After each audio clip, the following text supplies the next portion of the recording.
5 a.m. in New York City. Good morning. I'm Danny Berger with your Bloomberg Brief. Here's what you need to know this Wednesday. The big rotation, a tech sell-off bleeds into global markets after Nvidia's worst decline in 4 months. Happy with the status quo, Treasury Secretary Bessent says the current tariff setup with China is working pretty well. And a House divided. July's Fed minutes are on deck with insight into the dissenting doves. Well, it was a rotation out of momentum yesterday. Momentum did really poorly. And we had one of the biggest sell-offs for Nvidia in some time. It's down again this morning, about 0.5%. And the S&P is down, as is the NASDAQ, down 0.2%. That's what happens when one of your biggest weightings sells off. It doesn't matter that Intel had a really good day or Home Depot had a really good day. Now, for this bond market, we rallied, breaking a 3-day losing streak. We take a breather from that. We're little change on the bond market this morning. Your 10-year yield, that stands at 4.3043. Let's get some stocks moving in the pre-market this morning, though. With that is Valerie Teitel. Hey, Val. Good morning, Danny. I want to start right there with Nvidia, because surprisingly, it's no longer in the red. It is trading flat now in pre-market. Maybe the tech slide has done its work for now. Maybe that's the bullish way to look at it. But some people have been pointing fingers at the slide of yesterday to this MIT report that showed that 95% of generative AI pilots used by corporations are failing to generate revenue. Some may be saying that caused a bit of the weakness across these tech names yesterday. But Nvidia trading flat this morning in the pre-market after its worst session since April. Let's stay in tech and move on to Intel. Bit of a different picture here. Intel was in the green yesterday, resilient to NASDAQ slide. It's now trading in the red, down 1.5%. Some attention, Danny, on the fact that the valuation, its PE multiple for Intel, has reached .com level highs. And those drawing attention to that are seeing that the stock maybe should pause its recent rally. Lastly, let's end with the retailers. A lazy boy. This is the home furniture retailer, getting quite trounced in the pre-market, down 24%. Danny, they showed some issues with expenses. We're also having some issues with foot traffic and its more modern brand, Joybird, excuse me. We also hear from more retailers today, Danny, so it doesn't end there. We have Target and Lowe's to report before the bell. Danny. Valerie, thank you very much for that roundup. We'll catch up with you later in the hour. Also in this hour, in just a moment, we speak with Andrew Balls of PIMCO to join us on discussing U.S. debt concerns and other matters for this Treasury market. We'll also be looking ahead to the FOMC minutes with State Street's Cayla Seder later this hour.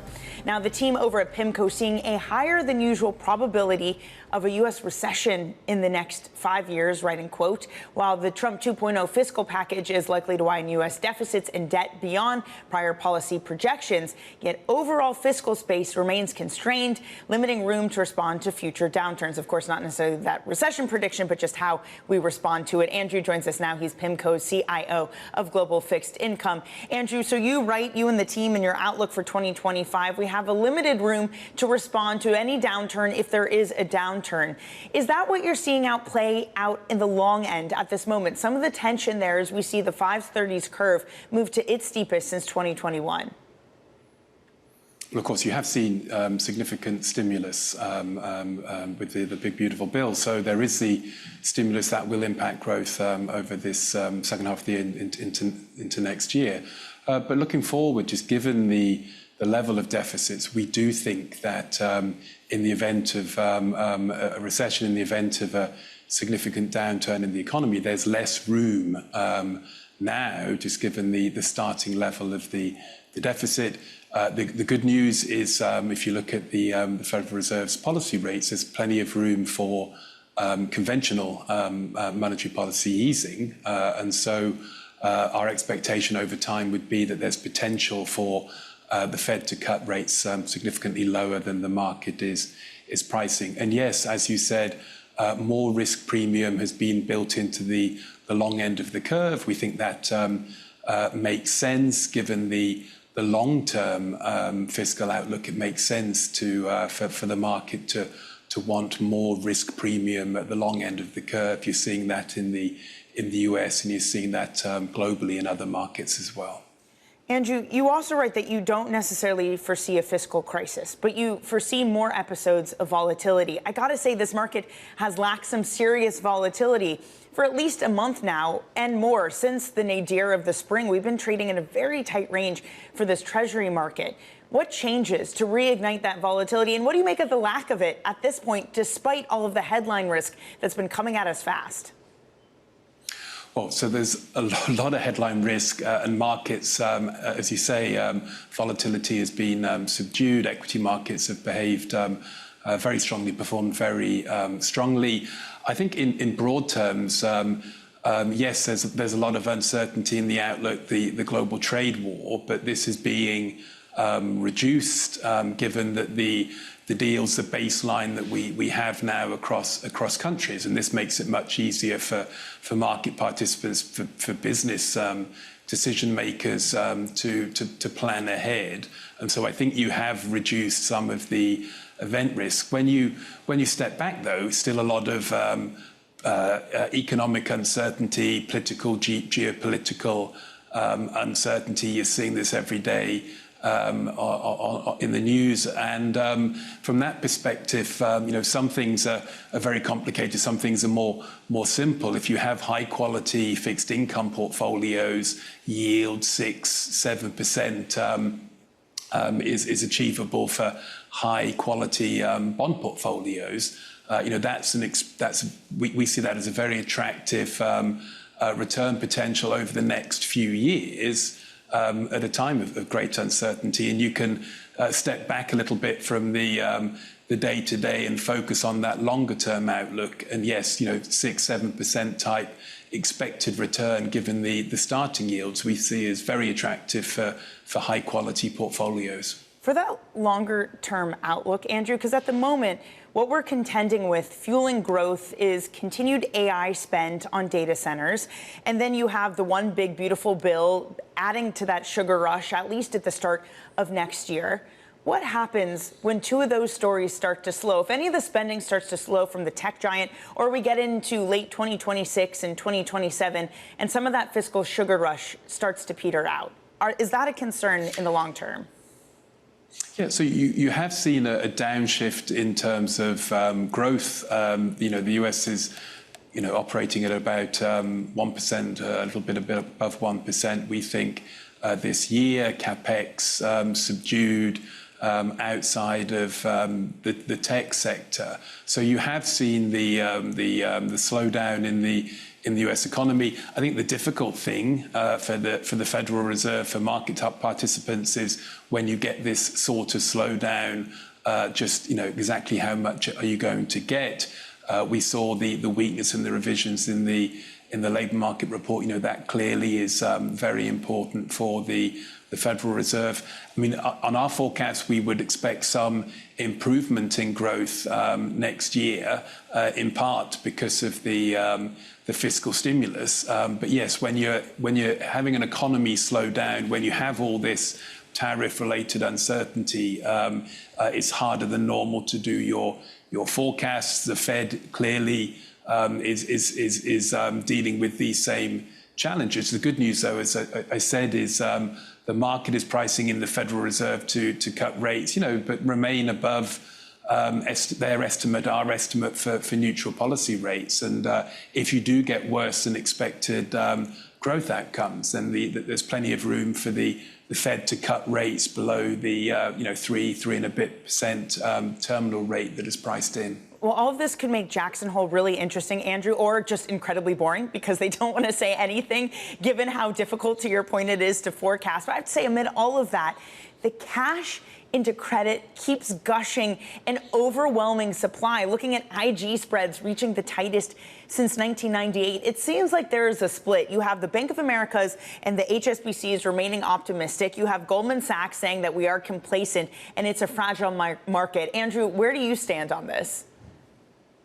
Well, I think that credit spreads don't look super attractive in the baseline. I think they are fine, but there's certainly not a lot of excess compensation for credit risk, given the macro risks that we have discussed. What we find is we can rely a little bit less on corporate credit and look elsewhere in the market to generate attractive yield. We think US agency mortgages look very attractive. Private label mortgages look attractive, have some globally diversified positions in terms of mortgages. And again, you can build yields 6-7% for high quality portfolios without relying too much on corporate credit. And in particular, I think high yield looks a little bit less attractive here, more economically sensitive sectors. We think it is worth being quite careful there, up in quality, up in liquidity. And again, you can build these attractive return profiles without having to rely too much on corporate credit risk. Andrew, so wonderful to have you this morning. Thank you for joining. That's Andrew Balls of PIMCO. Let's now get you some other top stories that are trending on the terminal this morning. UK inflation has climbed to an 18-month high after a pickup in fuel, food, and transport prices. The Bank of England now under pressure to reconsider the pace of interest rate cuts. Consumer prices rose 3.8% from a year earlier. Services inflation climbed to 5%. India's Prime Minister Modi welcomed improved ties with China after meeting with Foreign Minister Wang Yi. He said the relations between the two countries have made steady progress. Modi said that he is looking forward to visiting China later this month, which would be his first trip to the country in 7 years, and meeting President Xi Jinping. Elsewhere, shares of Chinese toy maker Pop Mart rose the most in nearly 4 months after the CEO said the company could easily surpass its annual sales projection. On the earnings call, the CEO said he's unable to predict growth as a result of the global frenzy for the Labubu dolls. And I guess he's making a mini version launching as soon as this week. So, Joy, that frenzy is going to continue in a mini form. Okay, coming up, if it's not broken, don't fix it. That's what the Treasury Secretary has to say about current U.S.-China trade. We're going to have more on that next, coming up on your brief.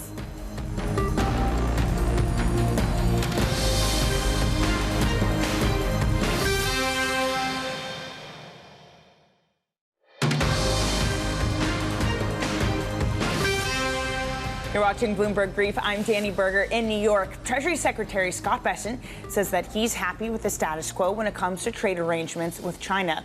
He spoke to Fox News about whether a trade deal was coming up amid ongoing talks between Washington and Beijing. We're at 50 or 55%. China is right now the biggest revenue line in the tariff income. So, if it's not broke, don't fix it. They have a 10% tariff on us. They have started shipping the rare earth magnets, which we agreed to. We had put some countermeasures on them that we've taken off. So I think right now the status quo is working pretty well. For more, we're joined by Bloomberg's Suzanne Lynch. Suzanne, it sounds like can kicking might become the new policy. Well, very much so. I mean, we know that this trade truce, if you like, has recently been extended until November. And those comments there from the Treasury Secretary suggest that there is no rush to change things before then. As he said there, it's working well, as I see it. And I think the real focus now is whether a planned possible summit between President Trump and Xi Jinping takes place before the end of the year. We're expecting that may take place. There are some wrinkles, though. We've heard some complaints by US soybean producers, for example, that China isn't buying their soybeans. And this could become and increasingly become an issue for some US exporters. So on that side of things, you have the China and U.S. trade talks going on. But, Suzanne, it also seems like amid this, you have India talking about closer trade ties to China. That's another sticking point for the U.S., where those negotiations remain. What does it say about the U.S. and India if you do have what seems to be like a push for them to look elsewhere? Absolutely. That's what we're seeing now. India obviously was quite surprised by the level of tariffs that were imposed by Washington on New Delhi. And yes, this week we saw talks at a very senior level between India and China in New Delhi. India is obviously making sure it is looking elsewhere in case the trade relationship that it has with the United States deteriorate even further. Now, I mean, one of the big beefs that Donald Trump has with India is that it's purchasing Russian oil, and Bessent again repeated that concern yesterday. Of course, we know that it doesn't seem to have the same concern with China. It has not punished China for purchasing Russian oil, and yet it hit India with that 50% tariff, citing the fact that it was buying that Russia oil. Now, India said it did its own right to buy that oil at its cheapest level, but it does go to the heart of what's becoming an increasingly fractious relationship between the United States and India. Hey, Suzanne, just before we let you go, we also had filings from the White House just laying out Trump's investments so far for this year. What did we learn? Yeah, very interesting. This is about Donald Trump's investments in debt, both municipal debt and also corporate holdings. And some interesting names in there, companies like Home Depot, Meta, one of the companies in Meta as well. And I suppose it does raise a question of, you know, the US president's investments in companies which are being affected by his own policies in the White House. Now, US presidents are not obliged to divest their assets when they become president. Most presidents have done so. So Donald Trump has broken with precedent here. But this filing, he was obliged to file last night. And this is where we're getting those details from. Suzanne, appreciate those details, you bringing them to us. That's Suzanne Lynch on the latest in Washington. Coming up, we're going to take a closer look at Meta's restructuring plan and their continued nonstop spend on AI. All of that's coming up next on your brief. Stay with us. You're watching Bloomberg.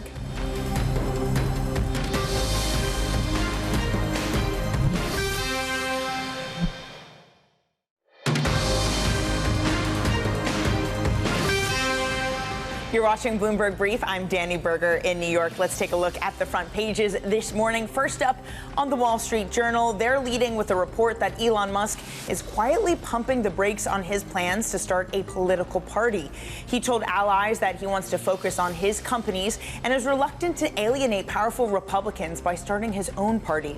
Sources say Musk is weighing using his financial resources to back VP J.D. Vance if he decides to run for president in 2028. Next up, the Washington Post reporting that U.S. Attorney Pirro said that federal prosecutors in D.C. have been instructed not to seek felony charges against people who are carrying rifles or shotguns.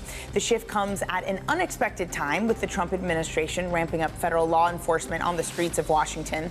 Pirro said that her office would continue charging violent crimes and firearms trafficking that involve those weapons. And the FT leading with U.S. tech stocks getting hit as warnings that the hype surrounding AI could be overdone. Traders pinning some of the declines in the U.S. on a critical report authored by a branch of MIT that said 95% of organizations are getting zero returns on their investment in generative AI. Marco Kolanovich, the former JP Morgan strategist, tweeting about that, saying it looks like a bubble. Now, elsewhere in AI, Meta is doubling down, restructuring its artificial intelligence group. The idea better capitalize on its recently acquired talent. Bloomberg Tech anchor, Europe anchor Tom McKenzie joins us now. Tom, what do we know about the restructuring? Yeah, two key aims for Mark Zuckerberg, the CEO, of course, of Meta, with this change in terms of the AI team being split into 4 different units. One is to capitalise, as you say, on the huge investment in terms of talent and increasingly infrastructure that has been put to play. The other is, and this ties into the next part, which is trying to play catch-up, ultimately, particularly to the likes of OpenAI and Google. They are behind Meta when it comes to their large language models. So they've hired all this talent, they've spent all this money on this talent and on the infrastructure, and they need to now catch up. And part of the rationale for the change is to do that. They want to get to what Mark Zuckerberg describes as super intelligence or artificial intelligence, artificial general intelligence. He sees that as absolutely central to the mission now of Meta. So they've been split into 4 teams, focused on the infrastructure piece, focused on research, focused on large language models, and then the product piece as well, how this AI fits in to Meta's existing ecosystem in terms of products, getting it to consumers. Tom, how much does this just underscore that spending to Meta is like the sideshow, that they will spare no expense, that the numbers themselves don't matter, but they are just willing to plow so much capital into this project? yeah, there's been no shortage, it seems, of capital that Meta is putting to work to try and close that gap, whether it's signing $100 million checks for new hires or pledging to invest up to $72 billion US just this year and more in 2026 on infrastructure and on energy. But there's a tension as well. Money doesn't solve all of your issues on this question. They've brought in these new hires. According to the New York Times, there's tension between the new hires who are coming in, like Alexander Wang, for example, formerly of Scale AI, into which Meta invested more than $14 billion US. He now oversees all of the AI program for Meta. Tensions between him and his team and some of the previous hires, the old hands at Meta, those tensions apparently exist according to New York Times. And they're looking for pretty radical changes, as well as breaking up into 4 different units. According to the New York Times, they're also looking potentially at using other AI large language models from third-party companies to build on as well. And there's a continuing debate within Meta that's long pushed open source models to potentially move to a closed model system as well. That as well is causing some internal tension. So money alone will not close that gap, but certainly it could go a long way for Mark Zuckerberg and the team at Meta. Yeah, I mean, you can see how these young adults coming in, trying to push others around might definitely, upset a few people. Tom, thank you very much for that reporting. That is Bloomberg Tech anchor Tom McKenzie. And of course, Sam Altman of OpenAI saying, are we in a phase where investors are overexcited by AI? In my opinion, yes. You're seeing some of that sell-off, maybe reflecting that, or maybe just a momentum unwind. Okay, coming up, we're going to look ahead to the latest Fed minutes. We'll catch up with State Street's Cayla Seder in here around the desk. That's coming up next on your brief.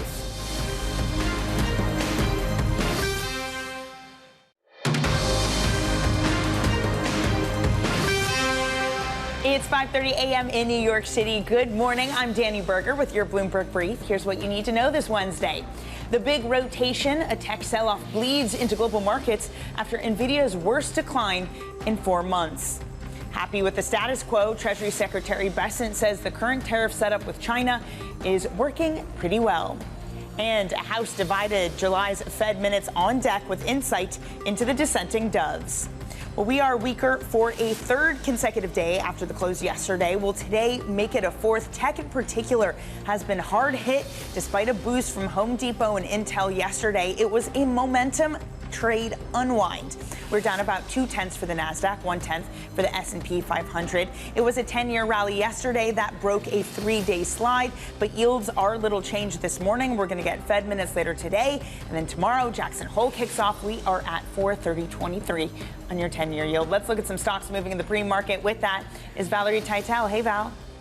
Good morning, Danny. Let's start with a check on Nvidia. After its worst slide since April in the session yesterday, we are trading a bit stronger this morning, but only just fractionally, up 0.3%. It was down nearly 0.5% earlier in pre-market trade, so it does seem to be that momentum for these tech stocks is picking up as we get closer to the bell. Let's move on to Intel. A bit of a different picture here. Intel was quite resilient to the tech slide yesterday, still was in the green, up 6% at the close, but we are falling in pre-market, down around 1.5% for the U.S. chip maker. And this comes as, it's had quite a remarkable run, Danny, up 27% since the CEO met with Trump in the White House 7 sessions ago. So giving back some of those gains for Intel, down 1.5%. Let's move on to earnings, because there was a bit of an interesting picture that we got from the U.S. home builders. We had the luxury home builder Toll Brothers pulling back on their guidance for new home deliveries. That's new construction being soft. We also had James Hardie. This is a building materials maker who also pointed to the fact that they are seeing weak demand for new construction and for U.S. housing repairs in the U.S. and Canada. So this is painting quite a weak picture on the U.S. housing front when it comes to Toll Brothers and James Hardie. Danny. Valerie, excellent roundup. Thank you for your work this morning. We'll catch up with you tomorrow. Now, the latest Fed meeting minutes comes this afternoon at 2 p.m. Eastern. With a setup on what to look forward to is Ven Ram from our Bloomberg Live team. Ven, what you looking out for in today's minutes?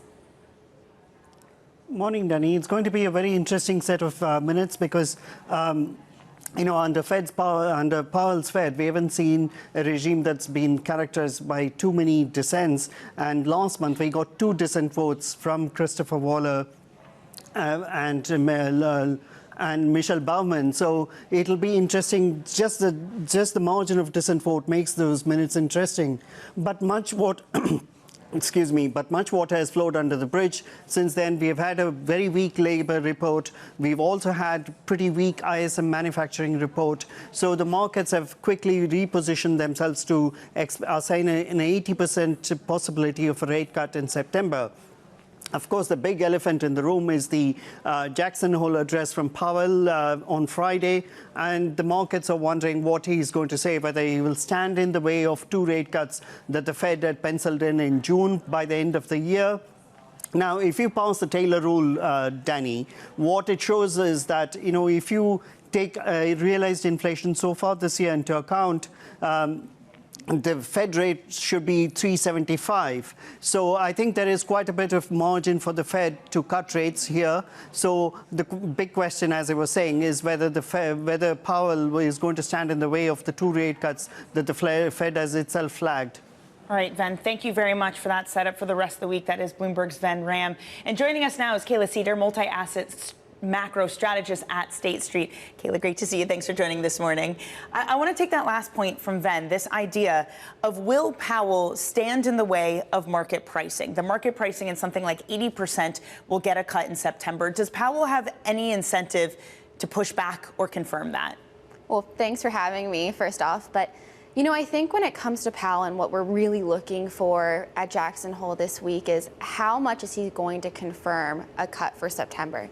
In the past, he's really echoed this mantra of data dependence, and we do have a lot of data that's coming up between Jackson Hole and the next Fed meeting. And so, I really think he's going to echo this message of, look, we still have a lot of data that has yet to come. And, for markets, that can be a risk because, like you said, 80% chance of a cut in September, the market's really leaning and looking for that 25. So unless there's confirmation that 25 is definitively coming, which looks unlikely given the history of the tone Powell has set, we could see, especially in equities, more of the trends that we've seen over the past couple of days where they do take a little bit more of a hit. I was going to ask where the vulnerabilities were. It sounds like it's risk assets. I mean, you also have credit spreads at the tightest since 1998. So is it a fragile market right now, just given everything we're pricing in?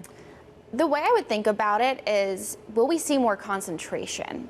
Because throughout this entire process, from when the Fed started hiking in 2022 to this really slow trickle of cuts over the last year, what we've seen is, tech continues to really stand out. And, there's concern of, okay, is tech a bubble?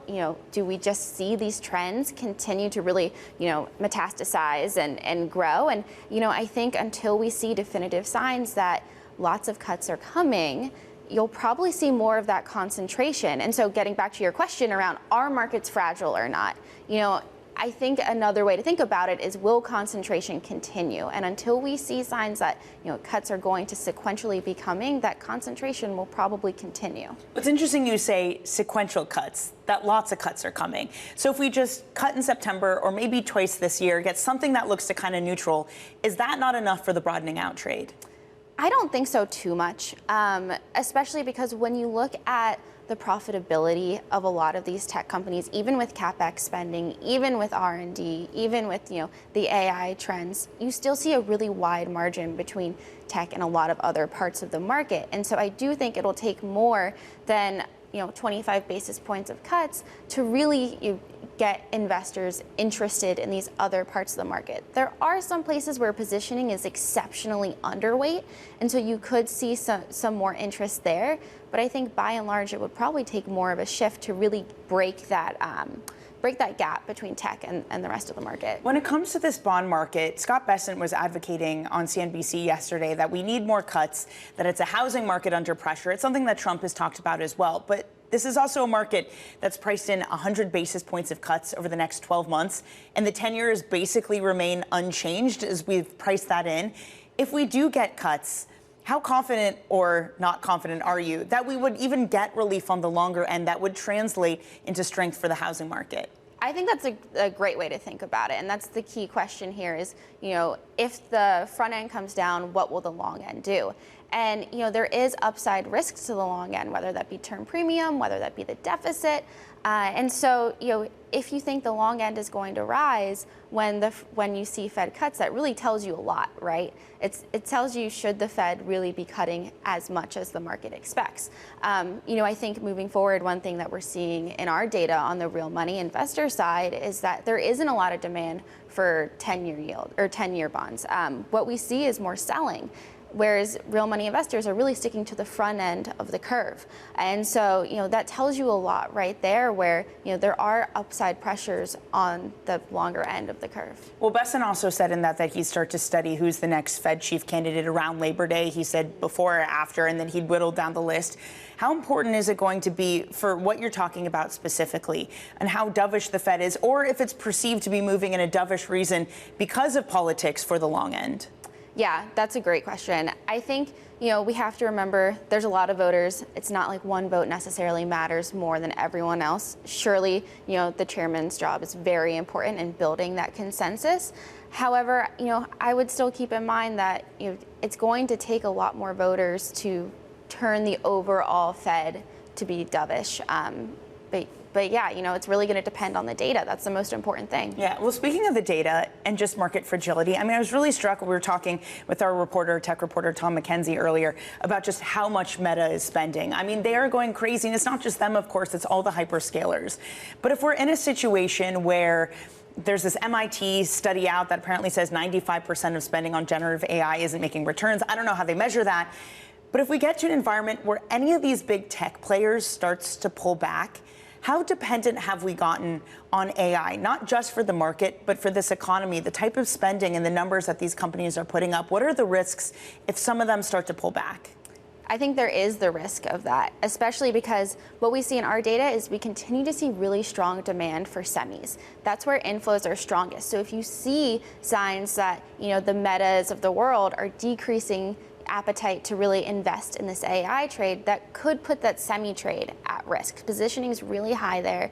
You could see, some sell off there. But so far we haven't seen that. This trend has really been, all about AI. Again and again, we've had this, I think for the past year, we've had conversations around, are these tech companies spending too much on AI? And so far the answer has been no.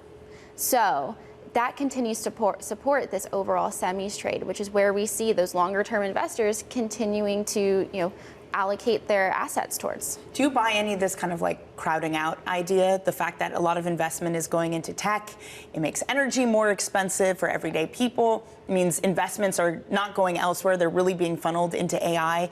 Is it kind of a risk for other parts of the economy? That's interesting. I think that, AI has the potential to impact more than just tech. And so if you're following this AI trade, there's a lot of other sectors that can benefit. So we think about utilities because, what has to power this trade? You can think about places like healthcare. That really has a lot of potential to benefit from the AI trade. Even something like supply chains, where supply chains can do a better job if they incorporate some of these AI tools that we've learned about. So I think because the breadth of AI can be very wide, it's the likelihood that it is a bubble or the likelihood that it is crowding out other parts of the market is lower. Okay, Cayla, we're going to have to end it there. Always such a pleasure to have you on. Thank you for joining Cayla Seder of State Street. All right, let's get you some other top stories that are trending on the terminal this morning. UK inflation climbed to an 18-month high after pickup in fuel, food, and transportation prices. The Bank of England now under pressure to reconsider the pace of interest rate cuts. Consumer prices rose 3.8% from a year earlier. Services inflation climbing to 5%. President Trump met with the CEOs of the world's two biggest mining companies to discuss a copper project in Arizona. Rio Tinto's Jacob Stossholm and BHP's Mike Henry were at the White House to discuss the project that could supply the U.S. with 25% of its annual copper needs for as many as 40 years. And President Trump has bought hundreds of bonds since returning to office. White House documents show that he made 690 transactions beginning the day after his inauguration, totaling at least $103.7 million. Among the debt he bought was those sold by U.S. companies affected by policy changes that he championed. Coming up, Treasury Secretary Scott Bessent's view on China trade for now is if it ain't broke, don't fix it. Wow. More on that next. We'll get it right next time, I promise. You're watching Bloomberg TV.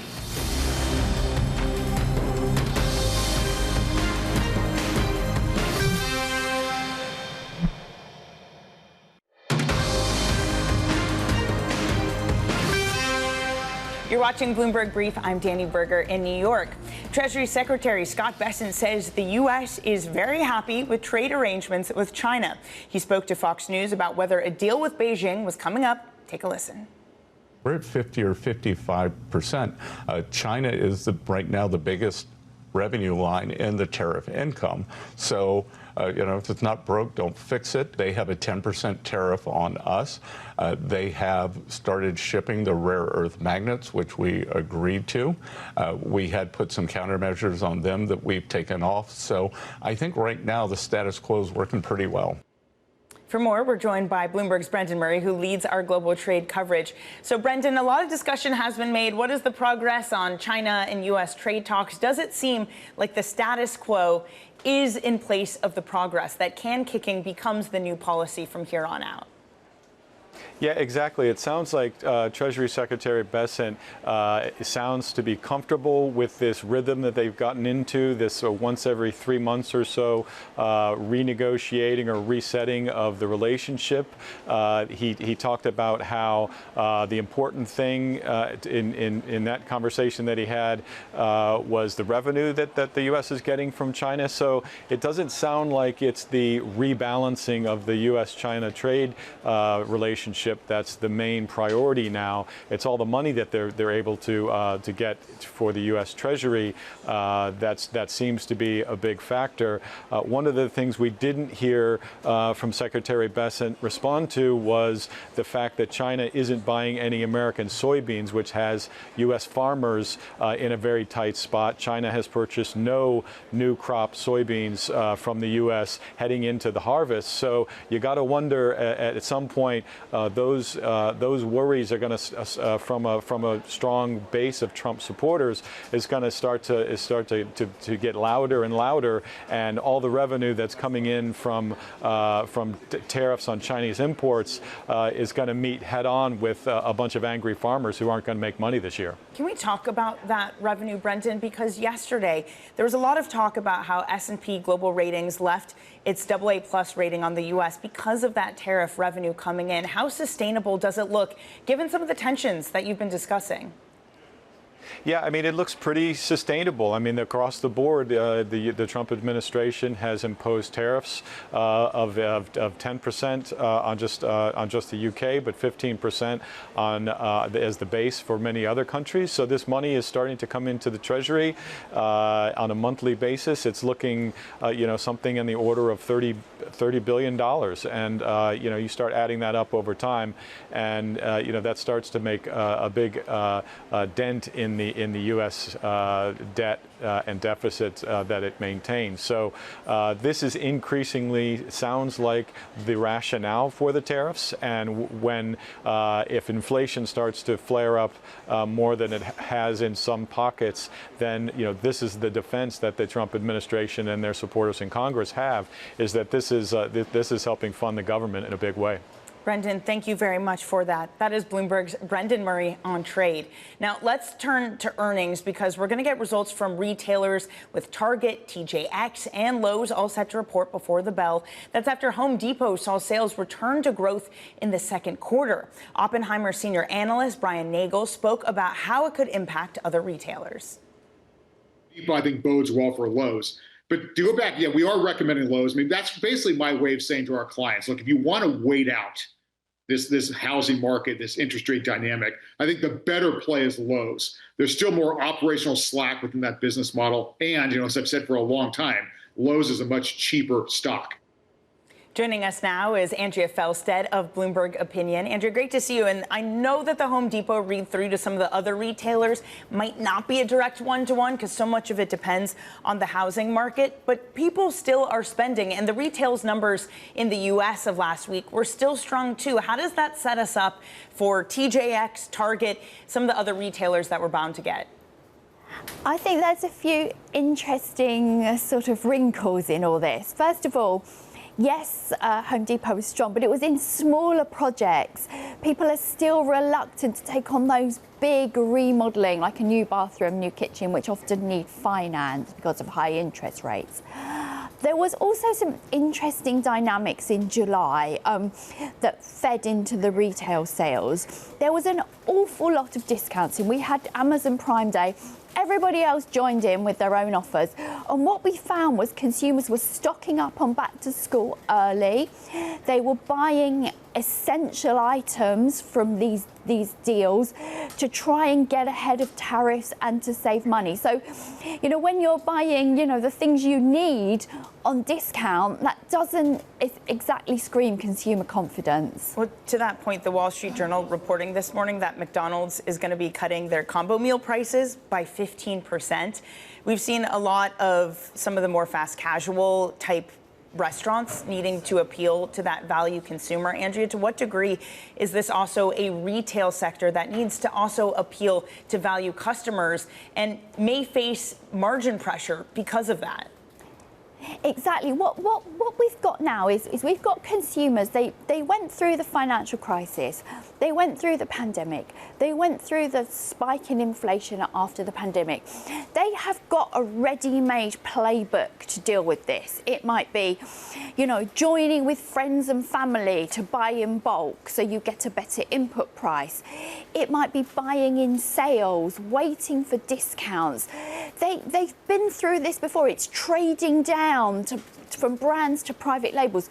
They know how to do this. So the consumer is going into this with a well-prepared strategy on how to beat inflation. And that means they're not going to eat as much of it as might have been expected. Andrea, it's a really interesting point. Thank you so much for joining us. That is Andrea Felstead of Bloomberg Opinion. Again, we're going to get TJX Lowe's and Target earnings coming up on deck. And we'll also lay out the rest of your day for you. We also have Fed Speak and Fed Minutes. That's coming up next in your trading diary. Stay with us. You're watching Bloomberg TV.